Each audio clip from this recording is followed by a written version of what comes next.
think of perimenopause, the part of you that's letting go of what no longer serves you, setting those boundaries for yourself. Just because you're taking something to support your hormones, it doesn't mean that everything's okay and you can keep pushing the way you've been pushing, because we've been taught to do it all. And then we have this guilt of, well, I'm wearing down, but it doesn't matter because everybody still needs me. So this also comes into play in that time of life of shedding and letting go. Hello, everyone. It's Corey. Welcome to this week's episode of the Phoenix Perspective podcast. I am honored to bring my good friend Emmie to the podcast today. She is an incredible human being. She is like my business bestie. Not only is Emmie a perimenopause coach and a oracle card reader, but she also has a beautiful yoga program that helps you understand a little bit more about your menstrual cycles and helps you to tune into the energy of each phase so you feel empowered throughout the entire month. We talk about cycle syncing. We talk about perimenopause and what that looks like. And if you are navigating the early stages of perimenopause, or even if you've been in the journey for a while, or you're really just more interested in learning more about your body and your cycles, then this conversation is going to light you up today. So go ahead and get settled in, and we are going to just have an amazing conversation with none other than Emmie Jae. Welcome to the Phoenix Perspective Podcast. I'm your host, Corey Ray Kovacs, a registered nurse and reflector in human design on a soul mission to help women like you rise from life's ashes with abundant energy, purpose, and joy. Each week, we'll meet at the intersection of science, soul, and storytelling as we create a bridge between holistic women's health, the sacred feminine, and cyclical wisdom. You'll get tools and insights from experts and guests helping you to thrive in every area of your life. So go ahead and pull up a chair, grab your favorite crystal or cup of tea, and let's rise like phoenixes together. Okay, girls, so the very first question I have to ask you is, what day of your cycle are you on right now? I am on day 24. 5. Ooh, Yeah, so day 25. I got juicy luteal Emmie today. Yeah. Yes. So how are you feeling, being that you are a few days away from your bleed? What's coming up for you today? I'm okay. I'm more so in the earlier stages of luteal. So that's when I can feel my energy dip, and I'm okay with that. And this is kind of when I get cozy. I want to curl up with my oracle cards, get into like my lady books, Wild Power and Sophia and all of that. But then next week is kind of where I'll begin, where I just kind of get a little more anxious and maybe a little more moody. But, to be honest with you, it actually really changes. Like, it doesn't affect me as much in the summertime as it does in the wintertime. Oh, interesting. Ooh, Yeah. Why do you think that is? I also have SAD, right? Seasonal affective disorder. Or it's the lack of sunshine. So here in the winter, we probably have cloud-covered gray skies for like 2-3 months. We don't have a lot of sunshine. So then that really affects the hormones during that time, right? By the way, for those of you who don't know Emmie, she lives up in Canada in the Toronto area. So is there snow up there? Because we definitely have snow down here in Indiana right now. Yeah, we're getting quite a bit of snow. I'm not complaining. I love the snow. I'm an all seasons type of girl, I like the snow. I love the winter, especially a white Christmas, right? I love the nuances of the seasons. We're going to talk more about that, like about the internal seasons and cycle syncing. But I love the reflection of seeing it on the outside as well, especially since I'm on day 4 today. So I'm starting to wrap up my bleed, but it's been snow ever since I started. And I thought that was really fascinating. Yeah. Like, I really have been enjoying the cold with my bleed, because up to this point, haven't been able to do that since last year. And I find it really fun when you can match the outsides with the insides. I think actually it's changed my relationship with winter and with my bleed, since I've realized that, oh, there's magic in all of it. And I know that you find so much magic in the winter as well, being up there in the ski country. There was a time I was actually bleeding with the new moon. So I was actually with the new moon seasons, not necessarily with the seasons outside. And it was just really interesting to have my inner seasons match the seasons of the moon. Because I was high with the full moon and I was low with the new moon. I don't know. I almost felt like that was like the perfect cycle, actually cycling with the new moon, you know? If I'm bleeding around the full moon, you have that really strong full moon energy, but then you have that really low energy of your hormones being so low. So it was almost like an opposing energy where I think I felt like almost nervous and overwhelmed because of that really strong moon full energy, right? That summer energy of the moon, but also that winter energy of myself. So I kind of find it sometimes a little imbalancing. It's interesting because I've been approaching that red moon witch where I'm bleeding on the full moon. I mean, here we are, it's full moon today. Actually, I on our know. recording, it's a full super moon, it's a cold moon. And on day 4, so I'm kind of in that full moon portal, much closer to the full moon than the new moon. And my cycles have been slowly creeping towards that red moon witch phase where you're bleeding on the full moon and ovulating on the new moon. And I find that it's so interesting when we hear the differences of how we're affected by those things, because I feel for me, when I switch into the red moon witch phase, that there's a power that comes with my intuition Mm. and with my connection to self even more amplifies when I'm in that full moon portal. So I think it's really interesting when everybody experiences so many different things. And that's really what I want to talk about with cycle syncing today, because I know you're trained in cycle syncing. You've, really devoted a lot of your education to that. So for anybody who maybe doesn't know what cycle syncing is, what does that mean to you in your own words? Cycle syncing is basically syncing your life with the energies of your menstrual or lunar cycle, whether you're bleeding or no longer bleeding. Because what a lot of women also don't necessarily know is that just because we're no longer bleeding, we're in postmenopause, doesn't mean that we no longer have a cycle, which is Yeah. really important. That's a Yeah. big point, is that we think if a woman is postmenopausal, thinks that there's not a cycle to be had, but there still is many rhythms. We live in circadian rhythms, we live in the rhythms connected to the moon. And so that recognition and seeing the ebbs and the flows of your energy, of your spiritual intuition, of your emotions, right? And then tracking that yourself is really important. So how does one get started with cycle syncing, or what is it's kind of like the basics of it? I think the basics of it is just having an understanding of the 4 phases of your cycle, right? So your bleed, so your menstruation or your winter phase, your follicular or your spring phase, ovulation, summer phase, and then luteal split in 2 parts. Like you have your luteal and your late luteal, your premenstruum, which is your fall. So it goes with winter going into spring, your new energy going into ovulation, your high energy, and then back down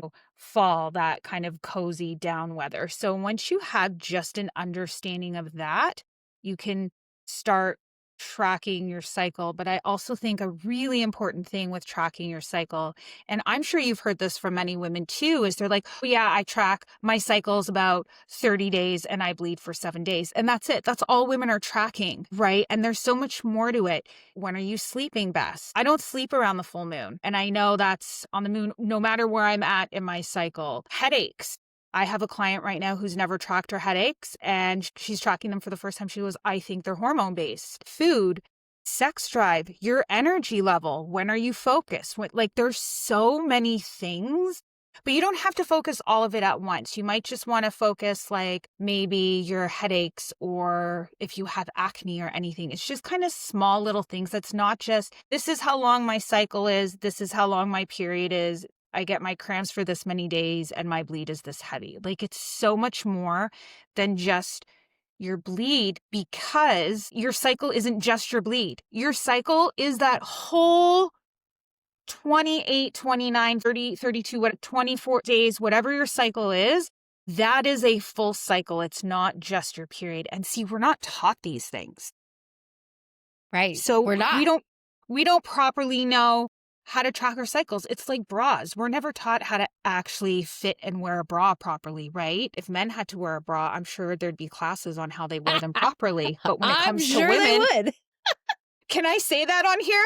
But Absolutely. but because it's women, there's not a Mhm. lot of menstrual education out there. Yeah. There is now, but it could be because it's in my algorithm and I see it everywhere. But I think there's Girl, I just get so that. much more out there now. So tracking, I think, is just really understanding your basics. I didn't know all this until I started studying it and getting certified. But I didn't know about the 4 phases of my menstrual cycle. I was never taught that.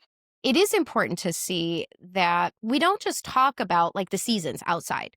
There's different seasons and they never stop. They're always changing and rotating, and our inner seasons reflect the same way. That's why I love that you put it is the inner spring, the inner summer, the inner fall, and the inner winter, because those seasons are reflected inside of us with our energy and with our moods. And as you start to track those things, you start to understand like the landscape. And when you get to know yourself, now you get to do the next step of cycle syncing, which is planning your life and starting to adapt it. So talk to us a little bit more about that. Like once you understand your cycle a little bit, how do you start aligning or attuning your life to sync up with your cycle? I used menstrual trackers and I ordered one that I really loved, but I just found that there was always something more that I kind of wanted to add for myself. So I really like using a lunar calendar where I can see my seasons based on the moon seasons. And I really like that because, if I'm high energy, but the moon is a new moon and I'm in summer, you can really see patterns where your cycle is at based on the season of the moon. But what I really wanted to start doing was taking all of this information on my lunar calendar and actually putting it into my daily and weekly calendar. So I really started just paying attention to um how I was feeling in each season. Like I know that spring is, or follicular, that's my phase of creativity and like new energy after my bleed. So I started saying, well, I'm going to leave all of my new ideas for that time when I can really look at them with excitement. But then I Mhm. also know during my luteal phase, especially during my late luteal phase, I have squirrel brain, something shiny and like I can't focus, right? Mhm. My attention span during that time is very short. So I know this isn't the time I'm going to sit down and start creating a new offering because my brain isn't there. But it's also a time where I can just finish tasks, especially running a business. You're like, shit, I didn't get that done today. I had so much to get done because if I don't do it, nobody else is going to do it.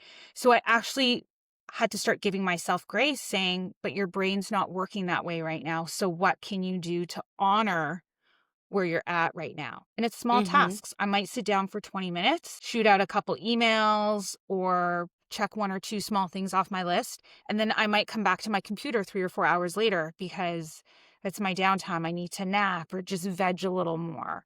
Mhm. Once I started realizing these things, I put it onto my calendar and I call it seasoning my week. This is actually something I teach my clients. So you're taking the seasons of your cycle and you're putting them on your calendar. So all my weeks are color coded.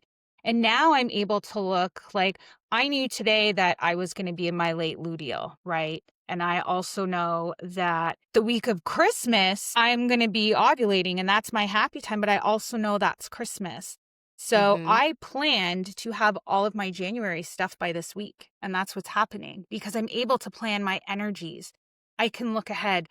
I plan date nights or friends coming up. If I'm in Mhm. late luteal, I don't want to be around people, Mhm. So it's really beautiful being able to match your life with your energy. Now, of course, life happens. It doesn't always match up perfect, but it's also really beautiful when you start connecting with women like you and I connected and how we connect with other women who really focus on their cycle and we book things based on where we're at in our cycles. It's a really beautiful thing when you can connect that Mhm. way? Or at least if you just know and understand, like, I think every single conversation we've had over the last year and some change is, where are you at in your cycles? The first thing we ask. Like, we ask the first thing on the podcast, this is For those of you who like getting a little insight to Corey and Emmie's weekly meets, we're like, where are you at in your cycle? Where are you at? And we keep track of that because it's important, because it gives a framework for us to understand. It really is a game changer as a business owner, as a friend, as a mom. Wearing this crown around my house literally changed everything. I used to be so miserable during my period because I need a lot of stillness, I need a lot of silence, and I really struggled with how noisy the house was or how fast the house was going. And when I started wearing my bleeding crown, now it's like an indicator to not only me, but to my partner and to my daughter that, hey, we're slowing down. Like, we're going to be a little bit more patient, a little bit more quiet. We're not going to have things as bright or as loud. And it changed how I experienced my bleed. That's one of the benefits of cycle syncing. Now you don't hate on yourself as much. Yes, there's more honoring yourself and being kind to yourself. Yes. Yeah. And that matters, that because when we're not kind to ourselves, we are creating an internal battlefield, which increases stress, which increases cortisol, which increases inflammation and makes our periods more heavy. It puts us at risk for autoimmune conditions and all of these things. There's like a cascade of things. So cycle syncing, it's not just this like faddish thing. It actually is very practical in that it allows you to show up, know what energy you have available to you at a given time, and then plan accordingly. Let's see if we can kind of wrap this up for somebody who may be new to cycle tracking. Briefly summarize what are the couple of steps that she could take today to help her get to know and understand her cycle a little bit more. I would say just learn the 4 phases of the cycle and the energies that they bring, and use those energies as a baseline, not as an exact, like, word for word, this is how you feel, this is how you feel. Because I've heard that from a lot of women where they're like, well, I don't feel that. So just use it as a baseline and then start tracking. Track your mind, your movement, because how you feel moving through ovulation and how you feel moving through late luteal, and this is exercise and yoga, are going to be totally different. So track your mind, your movement, your emotions, and fuel, how you're fueling yourself. And just start tracking these things. You can track sleep, just track things every day, not just your period. There's multiple ways that you can track too. If you're new to cycle tracking and you're like, I barely even know when my period is, let alone what all these things are. There's many different ways that you can do that. We have so many apps now. Flow and Clue are really some fantastic ones. Stardust is another great app. I know a lot of my listeners are woo-woo and love the kind of nuances of goddess work and things like that. Another way is like old school like me with paper tracker, and I use Cycles Journal, and I talk about that a lot here. And Cycles Journals is an amazing way to do that. What are some things that you've used that have helped you track along the way here? So I'll be honest, I don't like digital trackers. I get it. The reason I don't like digital trackers is because they're not personalized. I would Yeah. go in, it would tell me this is when I'm ovulating, but I don't ovulate at that time. So that's why I don't like them, because they're more a bit of a umbrella, kind of like the average, and we're all very different. But I still use one because all I do is I put in my date when I start, my date when I finish. I always had a very irregular period and I couldn't track it. I didn't know when I was getting it. But when I started entering it, it comes up with an average cycle day, right? Because it can do all that. It can do all that math. And I found out that I did have a regular cycle. My average was 32 days. And I didn't know that until I started using that tracker. So I still try to remember to input my stuff in that because of perimenopause too. Once it starts becoming really irregular, I want to kind of track that.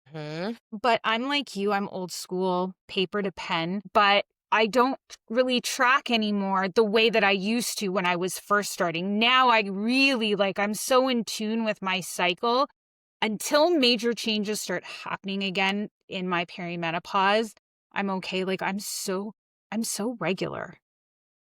I'm the most regular I've ever been. Are you looking for a space to raise your health and vibration with other Phoenix sisters? Then come join the Vibrant and Aligned Facebook community.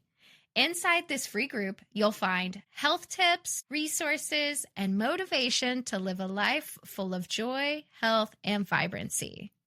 Make sure to check out the show notes for the link to join or search Vibrant and Aligned on Facebook. I can't wait to see you there. Sometimes you do changes, especially as we're heading into perimenopause, right?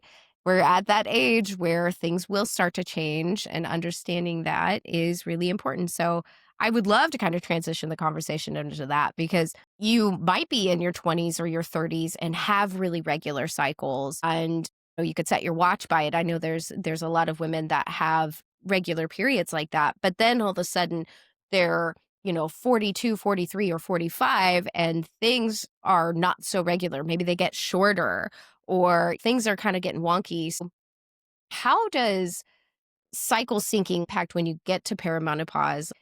How does having that information empower you or prepare you for this next phase? I think because you have an understanding of your energy levels, if you're using that information to support you in your cycle, it's not just about tracking and looking at it and going, oh, okay. It's about the support. If you start tracking and honoring your cycle before that, I'm not going to say it's going to make the journey easy, but I think it might take a little weight off because you know how to honor yourself. And that is a big thing that women in perimenopause aren't doing, because they didn't start all of this earlier. They track, but what do they track? When their period starts, when it ends, and how long their cycle is. However, I do also want to say that just because a woman tracks in her 20s and 30s doesn't mean she's preparing. So a question that I have for the women listening, and even if you're a woman in your 20s, if you are planning to move or go to university or you're going on a vacation, what do you do before that? You get ready, you look at the stuff you need, you plan, you prepare so that when you get there, it might not be super smooth sailing, but you're prepared, you have the tools you need. So why, as women in our 20s and 30s, maybe even early 40s, say, well, I'm not there yet, it doesn't affect me. Why are we not planning? Why does this information not feel important to you now? And that's what's happening, is women don't want to think about getting there because there's so many things that come with it. I've had women say, well, I'm not there yet, it doesn't matter. Well, why aren't you preparing for it? These women who end up there and they're like, no one told me it was going to be like this. I'm going crazy. Like, I'm not prepared. This is horrible. Why did no one tell me? Well, why is no one giving us those tools to prepare? Why do you think that is? Why do you think that so many women show up to their 40s and are surprised by the changes that are going on? Well, I was surprised. I'm not going to lie. But well, then in your case, why do you think that is? Because I thought menopause was for older women. I thought women went through it in their 50s. Yeah. And you've got to think, when we're younger, teenagers, early 20s, my mom was 26 when she had me. So my grandmother was in her early 50s. So if you think our grandparents, if I think that my grandmother was in her early 50s, I'm in my mid 40s. That's like maybe 6 years away from me. To me, that's not old. But when we're younger, are you laughing because I'm old? No, but when we're younger, laughing at this idea, right? Like when we're younger, we think that 40 is so old, 50 is so old. We think when we're 12, we think someone who's 20 is old, right? And when we're 20, we look at somebody in their 40s and go, oh my God, she's so old. What's she doing at the bar? Right? So I think when we think of our grandmothers and hearing of our grandmothers going through it, or our mothers, it seemed like they were older when they went through it, but also women were older at one point going through it. Women now, they're starting as young as 35, So in our 40s, when we hit it, we're not expecting it to hit at this, I'm going to say, decade in our lives. But I also think with the thought of menopause that we're old, we're going to be pushed aside. It's aging. I know there's so many women out there afraid of aging when I think aging is a gift. Everything's down here, hill. They're losing themselves. Like women feel so out of control that they don't feel grounded. So they feel like it's this time in their life where everything's going to shit. I think it's really rooted back to when we're born or when we're, in our grandmother's stomach. Our education on this and the true power in this was kind of buried. Mm-hmm. Yeah, I didn't hear anything about my grandmother. I mean, although my grandmother would have gone through it when I was probably about the time when I was going through puberty, but she was dealing with her own health issues. And I know my mom kind of really struggled during her transition, and she actually went through menopause a little later than average. We didn't really talk about it either. So I think so many women, first off, don't realize that perimenopause is like a decade. It's like 7 to 10 years and sometimes even longer. Menopause is the cessation of your periods. There is a whole timeline before that where your ovaries are shutting down and your adrenal glands have to take over all those functions of making estrogen, Yeah. and your brain has to adapt, your body has to adapt, because every single cell in your body has estrogen receptors.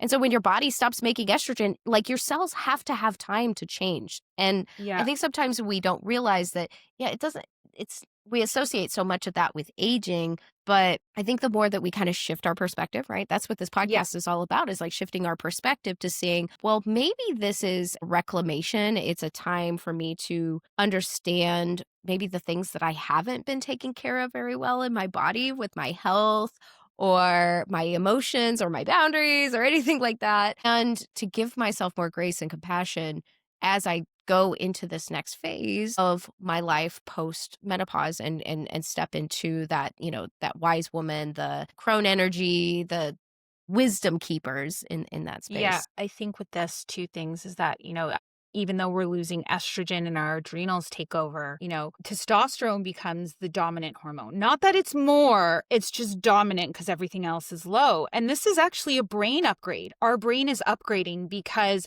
we think, I don't want to say more like a man, but we're more like, fuck this. This is what I want to do. We're more like this with what we want for ourselves, because that hormone of supporting others and the caregiver, that is lowered. And now we have this testosterone, and it's actually a brain upgrade. But a lot of this stuff isn't explained. And to relate it back to the seasons, we just don't have the seasons outside, the season of the moons, and the seasons within us. But our cycle through our whole life is going through a season. So right now in perimenopause, I'm actually in the fall phase of my life. Once I get into postmenopause, I'm in that winter phase, like you said, the crone. In the spring phase, the maiden, and then the summer phase.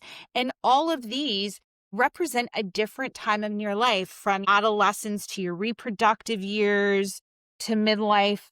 So even this stage of your life is related to a season. And if you think of the beauty of fall and how beautiful death is, right? And I mean death because in the changing of the leaves, right? That's the leaves dying. Well, think of perimenopause of that. You're not dying, but there's a part of you that's letting go. This is really truly a time of letting go of what no longer serves you.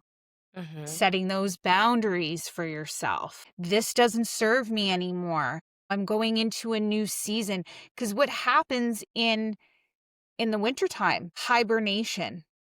And hibernation allows you to sleep and then bloom, right? So even in that winter phase of your life, the wise ones, the gurus and the witches, they're always in that cave of knowledge. If you really start comparing these seasons of life to the actual seasons outside, hopefully you like every season that's outside, because if there's a season you don't like, it might disrupt how you feel about where you are in your cycle. But we really have to start changing how we feel, not just about perimenopause, but in our bleeds ourselves. And I hear women so many times, oh, it's such a curse and I feel like shit. Or I've even had a woman in menopause say to me one time, oh, I'm so glad I don't have to deal with that anymore. And I was almost offended. I'm like, this is a part of my womanhood. Like, I am not ready to stop bleeding yet because I feel like that's part of my connection to who I Yeah. am.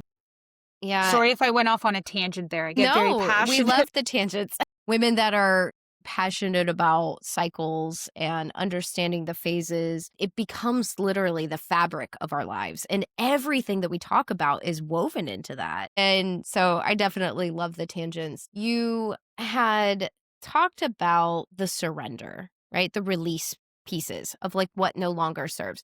And I think the analogy of the leaves is such a beautiful thing. I had a beautiful conversation with some of my trees here on my property.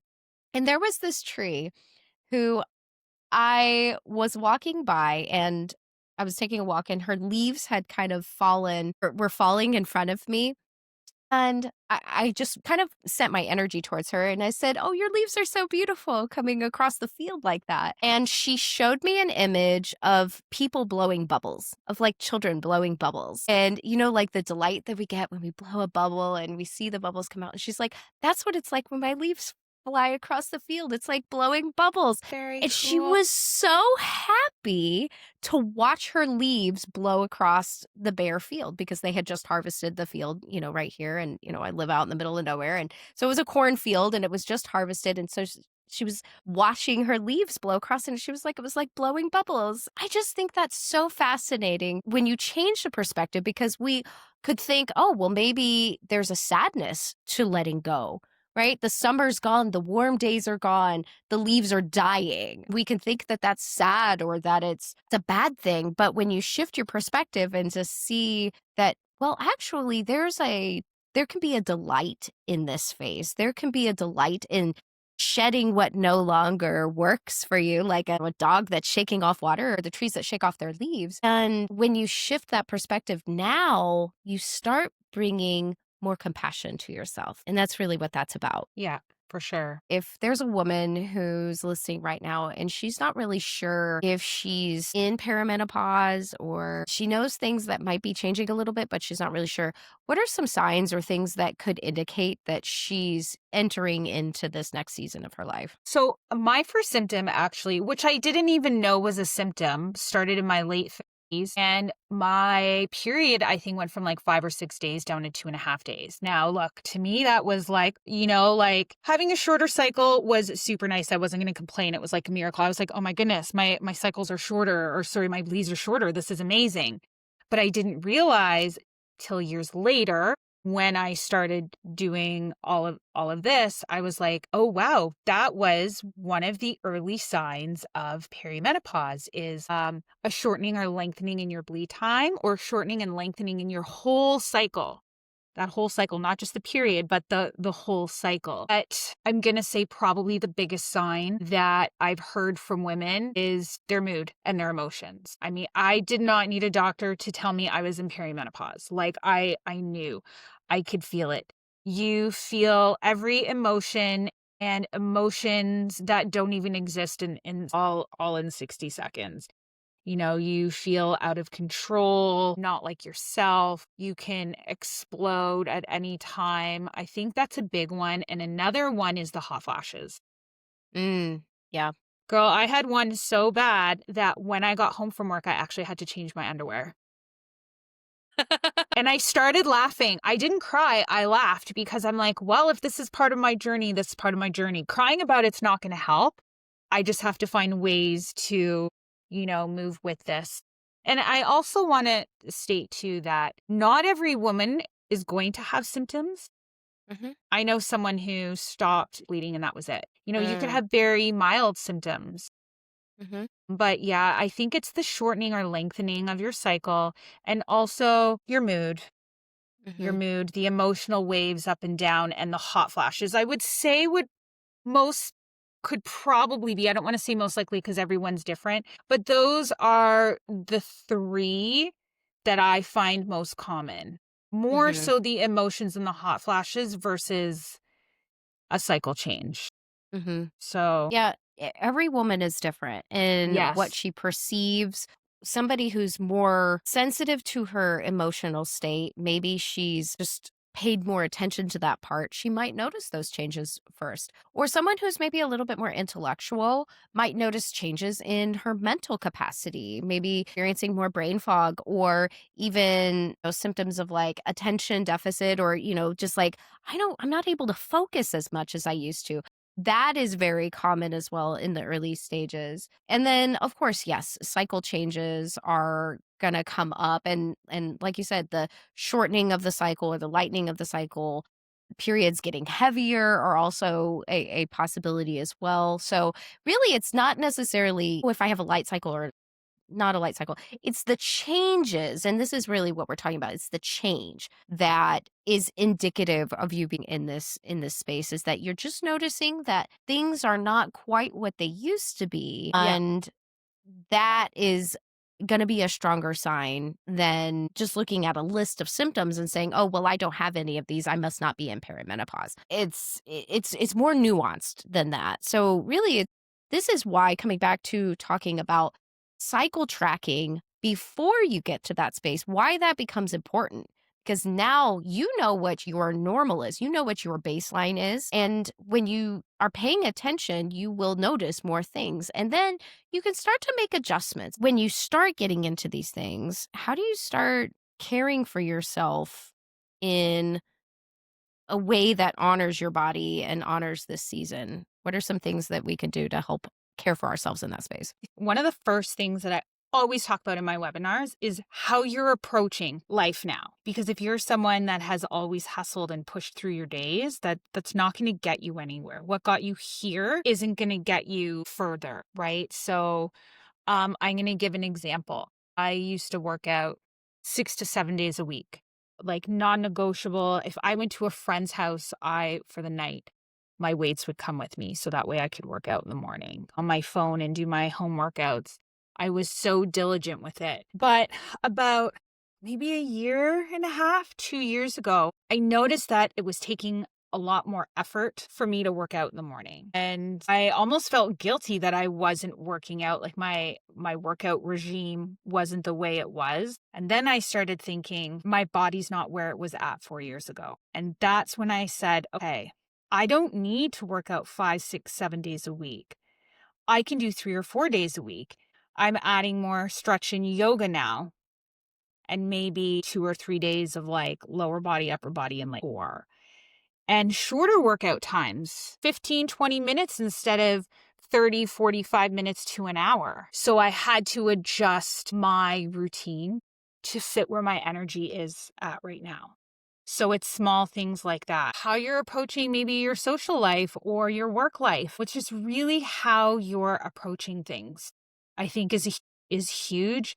Because I've also met women that I talk to, and then when I talk to them down the line, they're like, "Oh, I'm great now. I'm taking HRT and I'm still moving forward." And, HRT and hormone replacement therapy and support, like that's a completely different conversation. But just because you're taking something to support your hormones, it doesn't mean that everything's okay and you can keep pushing the way you've been pushing, because we've been taught to do it all.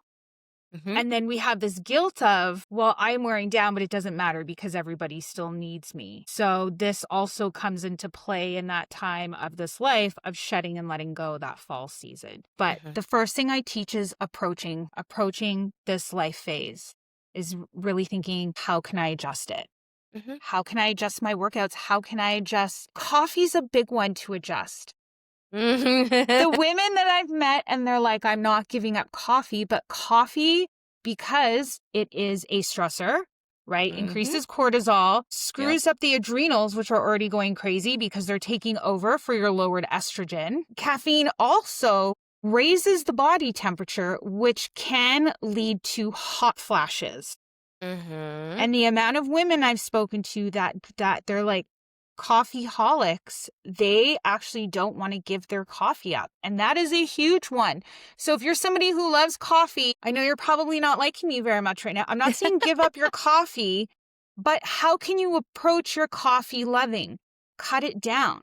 Is it because of the caffeine, or you really like the taste? If you like the taste, go decaf or find one of those natural coffees out there that aren't going to disrupt what's happening to you. How are you approaching your coffee love? Have that caffeine in the morning, and then one of those natural coffee replacements. They're great. They taste like coffee. Switch to Mhm. tea. So sometimes it's these small things. When I cut my pre-workout out of my life, I drank it for 4 years every morning. I can still taste it. It tastes so good. I ran out and I said to myself, okay, you're getting your period. We'll just order it after. Mhm. And I didn't order it and my hot flashes stopped because of the caffeine that was in it. And I'll tell you, it was that one small thing. And I was like, and I still miss it. Sometimes I'm like, oh, I should just order it. And then I'm like, no, the hot flashes will start again. What is worth it? Yep. s- this is the reckoning space, right? When you're looking at your lifestyle and things that could be contributing to the symptoms that you're experiencing, and taking an honest look at yourself and saying, okay, I understand this is important to me. Why is it important to me? Are there alternatives here? And just getting curious. The curiosity and experimentation piece, I do that with my clients a lot, is we do a lot of experiments. I had this one client, coffee was like her jam. And so we just brought it up. I said, what if we tried an experiment? Let's see how coffee impacts your anxiety, because coffee also increases anxiety. So if you're Because it's a experiencing stressor. those, Yeah. yeah. And we did an experiment and she came back a month later and she's like, oh my gosh, I did not realize how bad it was. So now she drinks coffee every once in a while, or she drinks half caffeine, or she focuses on decaf. And I did the same thing in my own life. But the point is that when you bring curiosity to the space, and when you're looking at lifestyle with your exercises or your food or your movement or your sleep or those things, and look at it with curiosity, now suddenly you get to make those choices for yourself and you say, oh, well, maybe I like my pre workout, but I don't like those hot flashes. So let's just not, right? And you get to make those choices for yourself. And that really can make a big difference. This has been an incredible conversation so far. And if you're a woman who's looking to create her most vibrant life, tune in for just a couple moments. Have you been struggling with fatigue, cravings, or maybe you're seeing chaotic periods or just feeling disconnected from your body's wisdom? If so, it might be time to get some soul sister support. If you're ready to reclaim your feminine power and vitality, I invite you to come check out Sacred Phoenix Wellness. At Sacred Phoenix Wellness, I help soul led women like you to lose weight, repair your hormones, and get your energy back so you can meet life's challenges like the powerful phoenix you are. Using a science based, feminine led approach, I'll support you to create a hormone loving lifestyle that actually works with your body instead of against it. If you're ready to feel like yourself again and rise into a stronger, clearer, and more alive version of you, go to sacredphoenixwellness.com and apply to work with me. Your vibrant life is waiting. Now, let's get back to the show. You started talking about yoga, and I want to talk about this because you are a yoga master. I love your yoga things. As an instructor, you learn certain methods. Remind me again of what you are trained in yoga. So I'm trained in Hatha, so I'm a Hatha instructor, but I'm also certified in the Ashtanga primary series in wheel yoga as well as therapeutic yoga, but I call it menstrual yoga. And that's what I want to talk about, is this menstrual yoga, because before I met you, I never even heard of such a thing.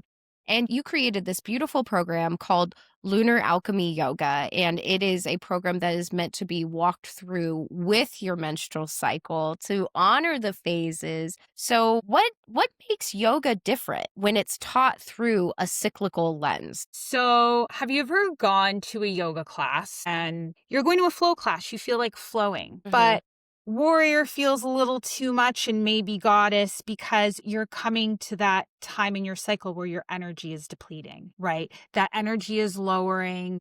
I really want to use blocks today. I want to do this, but my energy isn't up here, it's down here. So, how do I make this match my energy? Plus, there's also certain things at certain times in our cycle we shouldn't be doing, like inversions. No downward dog when you're bleeding. And it's so bad for the flow. Tell me more about that. because when we flow, we want to like down, right? Like we're bleeding. So we want to make sure that we're creating space. So, the beginning part of the cycle during your winter phase, you want to create space in the yoni, allowing for nice flow, massaging your stomach, putting pressure on your stomach, keeping everything open.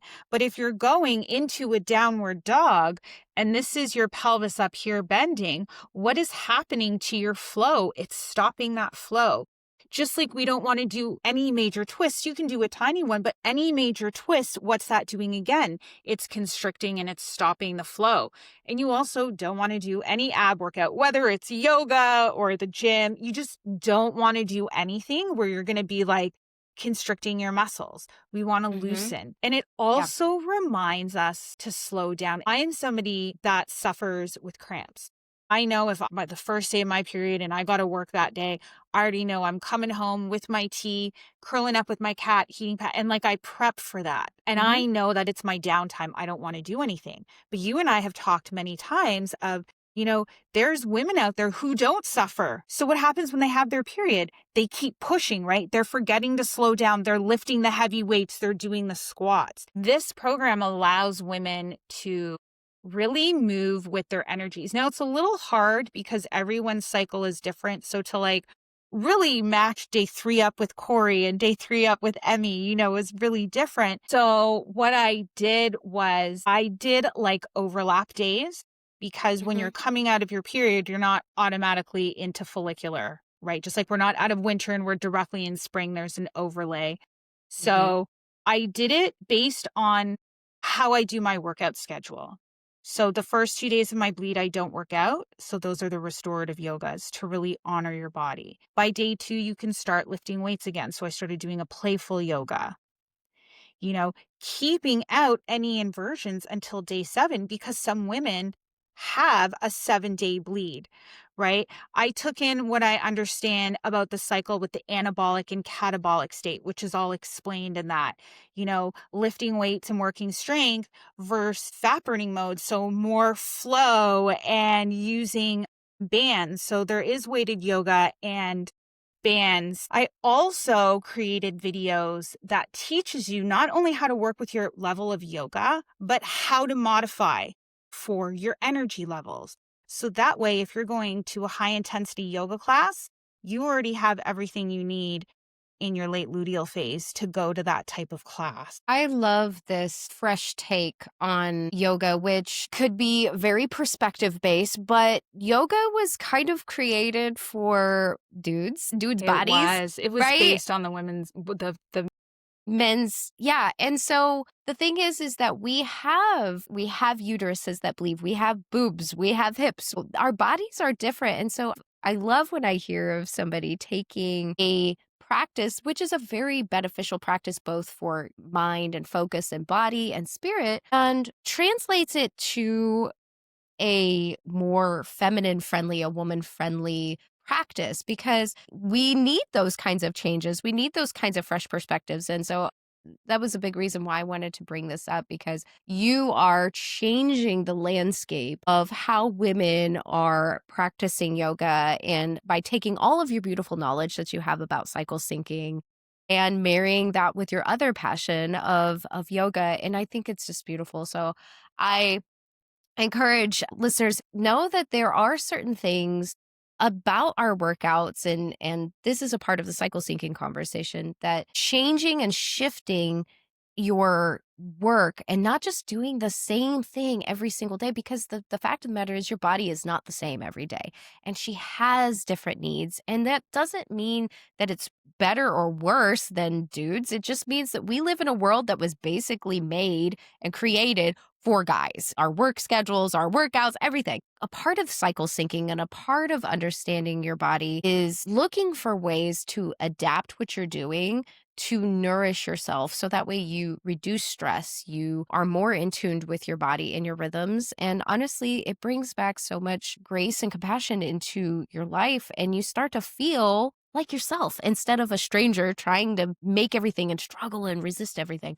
Now you're in flow, and that's really so important. As we are kind of starting to wrap up here, I would love to ask you what is one piece of advice that you could give to a woman who is experiencing challenges in her cycle or in perimenopause that would help her feel empowered today? Well, first, there's so much information out there. It's not like we don't have access to information anymore. There's a lot of information, but find someone you trust that can help guide you, really. Get a coach, hop on a call, and having a coach doesn't necessarily mean that you're going through like a 3, 6, 12-month program with them. A lot of coaches offer like you can meet with them and then meet with them again 6 months down the road. Like it's just support. Really dive into the information that's out there. You learn about the cycle, get support, find a community. There's more women gathering about this stuff than I feel it's kind of like, we're moving in the shadows, kind of. Do you know what I mean?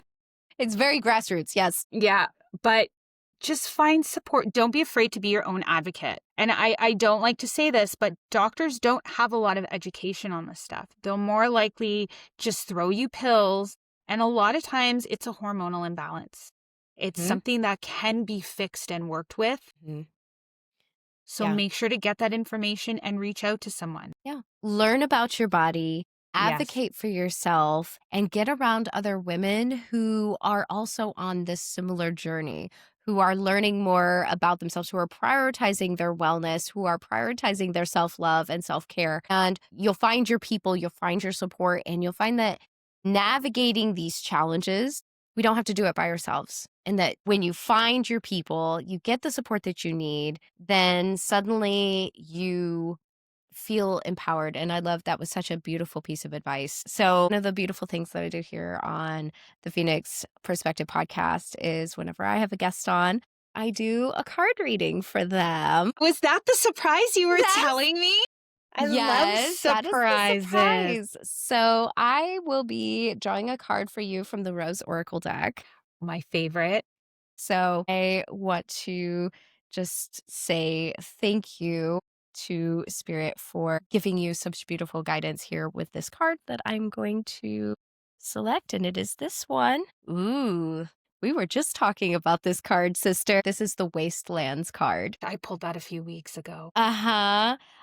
So this card for the listeners, this is, it's called the Wastelands, and it's about sustainability, slowing down, and tending to your garden. What I love about this conversation that we've had, and, just blessing you as well, is the deep sense of nourishment that we really do need at this time, and seeing that we cannot sustain growth. We were never meant to do that. We were never meant to be in a perpetual summer. We are meant to ebb and flow with our energy. And sometimes when we're just going hard, balls to the wall, like just going, lady balls to the wall, I should say.